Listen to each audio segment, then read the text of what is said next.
Da pacem Domine in diebus nostris, qui ad non est alius,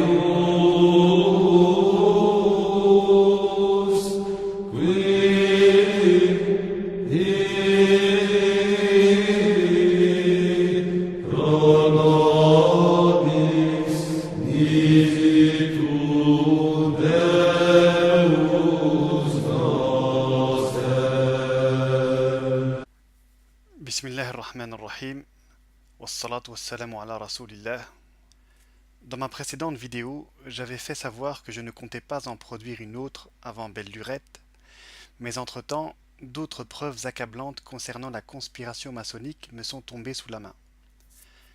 En assemblant une à une ces preuves, j'ai pu reconstituer un puzzle en lien avec la fin du monde maya, qui s'est produite le 21 décembre 2012.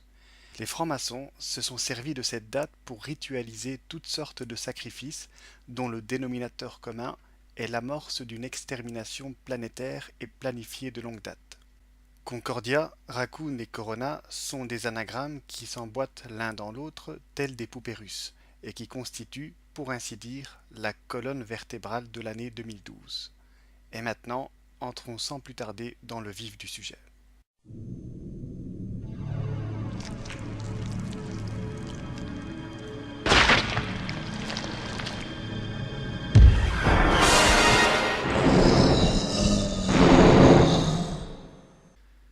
Le zombie que vous avez vu dévorer le visage se trouve dans ce jeu Resident Evil, sorti en 1996.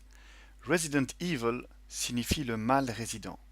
Entendez ici le diable qui réside dans le corps de l'homme. La valeur de chacun des mots arrive, l'une à 13, l'autre à 12. Le jeu étant sorti un 22 mars, cela forme la plus importante date chez les francs-maçons avec celle de leur arrestation, et qui correspond à la dissolution de l'ordre du Temple, en bas à droite le 22 mars 1312. La croix des Templiers, qui s'affiche donc à votre droite, est la même que celle que l'on trouve dans le logo de Umbrella Corporation. C'est une multinationale pharmaceutique qui se sert d'une image bienveillante pour couvrir des activités illégales. Umbrella signifie ombrelle. Une ombrelle, c'est un parapluie. Il dissimule ainsi des recherches illégales. Cette société, créée dans les années 60, a mis au point un virus appelé T-Virus, qui a la particularité de transformer l'homme en zombie cannibale. Ce virus est inspiré d'une drogue de synthèse qui a fait son apparition ces dernières années, qui se nomme alpha-PVP et qu'on appelle couramment drogue flaca. Si sa création remonte aux années 60, elle a fait parler d'elle seulement dans les années 2010, et précisément à partir du 26 mai 2012.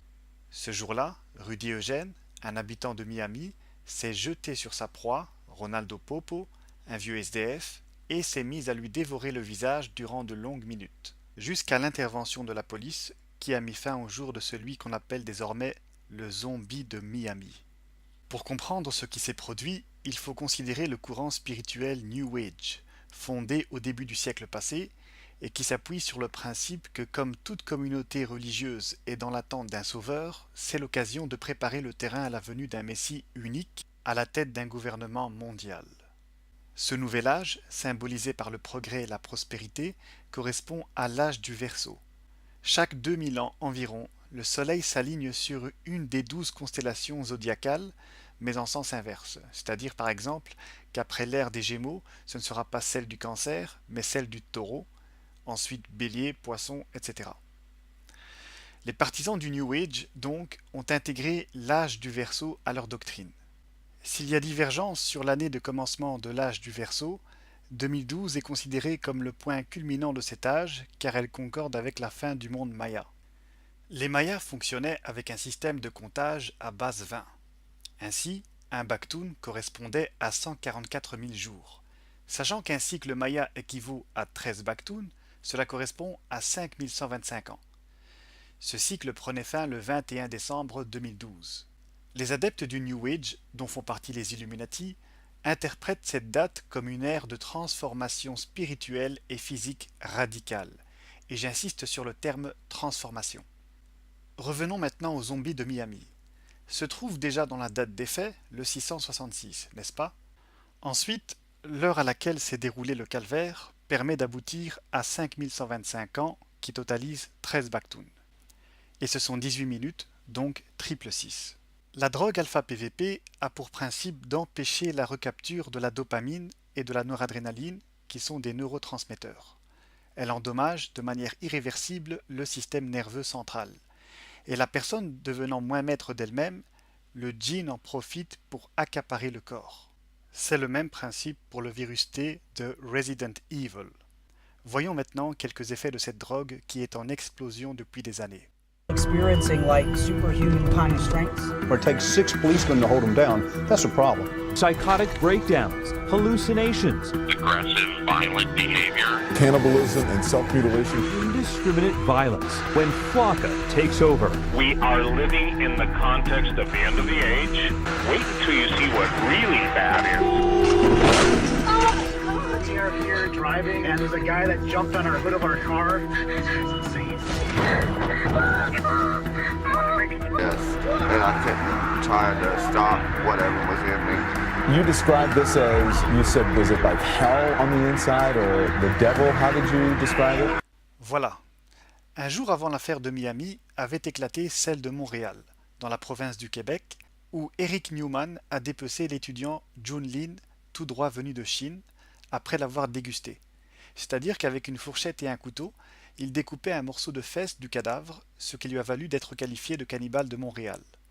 Son surnom est Magnota, et il a filmé la scène sur un fond de New Order, chanson qu'on entend dans American Psycho. C'était le 25 mai 2012 et qui correspond à 665 qui est une autre lecture du nombre de la bête en fonction des manuscrits. Mais le plus usité, c'est 666. Nous avons donc deux cannibales. L'un s'appelle Newman, il écoutait New Order dans la période du New Age.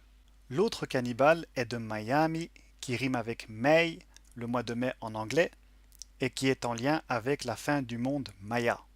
Deux rituels à la gloire du Dajjal, surnommés la bête, et qui inaugurent la transformation prédite par les adeptes du New Age, la transformation d'Eric et de Rudy par la possession démoniaque. PVP qui contient le 666 et une sorte de 665 lorsqu'on inverse l'épée. La période dans laquelle se sont produits ces rituels est celle des Gémeaux. Ce signe a été choisi pour symboliser deux mondes qui s'enchevêtrent. Le commencement de l'ère du Verseau se situe à la fin des Poissons, et la fin de l'ère des Poissons se situe au commencement du Verseau. Ainsi, le commencement et la fin vont de pair.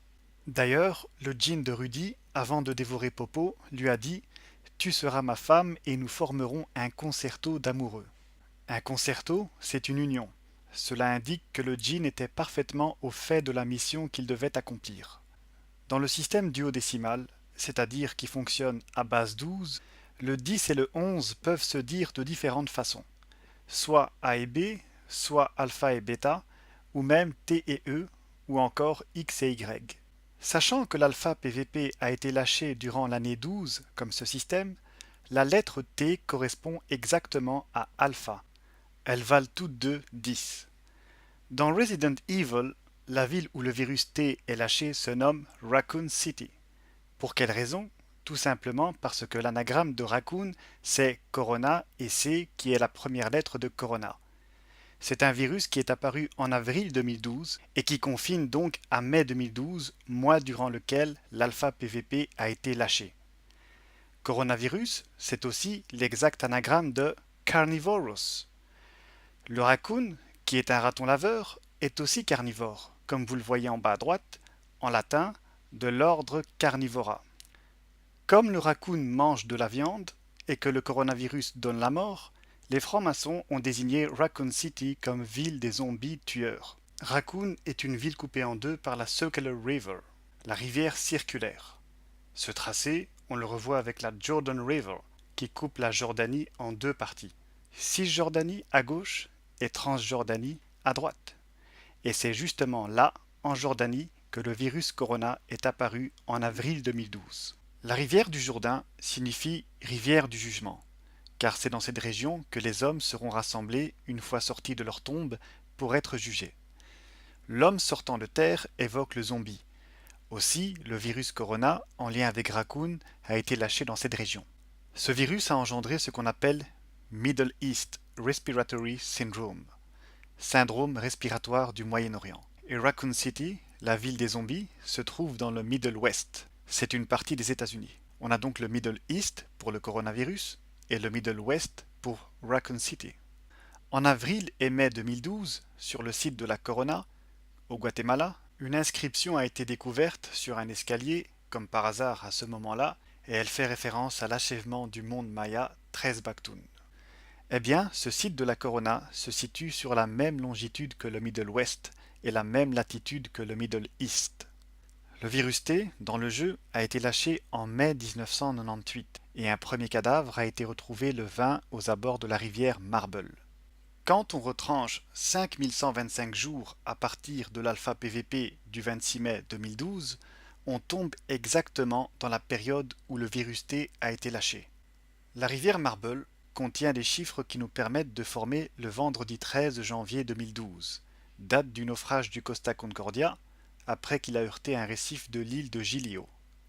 Ce naufrage est survenu un siècle après 1912, année où le Titanic a heurté un iceberg le 14 avril. Sachant que les zéros ne comptent pas en numérologie, on obtient ce qui correspond à la durée d'un cycle maya. Le sabordage du Titanic, comme celui du Concordia, était donc un sacrifice rituel symbolisant le passage vers le New Age, avec la mort de l'Ancien Monde. Et sa conception, ainsi que sa fin, concorde avec l'arrestation des Templiers et la dissolution de leur ordre. Et sur ce qui concerne le Concordia, une vidéo avait même été postée 6 mois avant le naufrage et elle s'intitulait « Ce paquebot va couler », preuve de plus de l'existence de la conspiration.